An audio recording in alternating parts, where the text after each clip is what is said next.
Hello and welcome back to Gale Blade News. In today we'll be looking at the anniversary of the NHS. Landmarks are to be lit up in the weekend of celebration. Dozens of landmarks across the country will be lit up blue later to mark 72 years since the founding of the NHS. Ahead of the health services anniversary on Sunday, people are being encouraged to take part in a weekend of celebration and remembrance. People will be asked to put a light in their window to remember those who have died in the coronavirus pandemic. On Sunday evening, households across the UK will take to their doorsteps for a nationwide clap for NHS workers. A moment's applause will also be observed before the kick-off this weekend's Premier League and Championship football matches in England.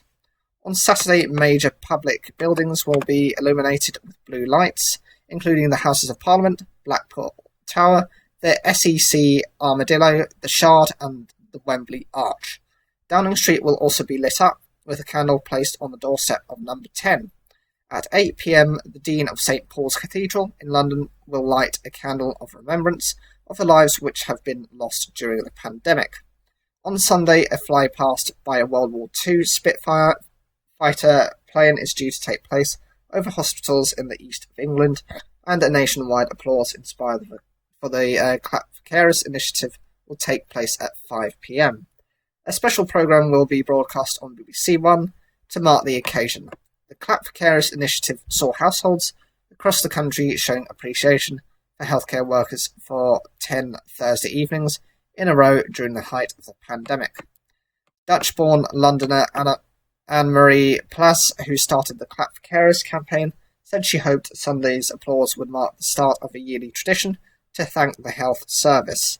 Meanwhile, a new NHS cadet programme being launched to coincide with the anniversary hopes to encourage thousands of teenagers into careers in healthcare.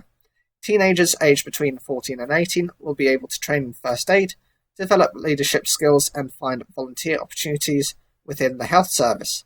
The £6 million programme, funded equally by the NHS and St John's Ambulance, aims to offer a route into employment for up to 10,000 young people by 2023. The scheme's organisers are looking for people who may not have previously considered working in the NHS, including those not in employment, education or training. The NHS's Chief Nurse for England, Ruth May, said the scheme would give people a genuine opportunity to get a taste of what it's like to work in the best health service in the world. It is being piloted in Colchester, Hull and London, and will be rolled out to Liverpool, Bradford, Hertfordshire and the Wirral in the coming months. So, what do you think of the Clap for Carers for the NHS? Do you think this is actually a good thing? Is this actually going to make any real difference? Or do you think actually, rather than clapping for the carers, that they should be paid more for the level of work they do? I used to live with someone who worked for the NHS and his shifts were awful. He would be doing long days. Sometimes he'd be having to do shift swaps, so changing of shift to do mornings and overnights as well. Do you think it's a good idea, or do you think they should be paid a bit more? Whatever you think, leave your comments down below. Like the video if you enjoyed it, and don't forget to subscribe.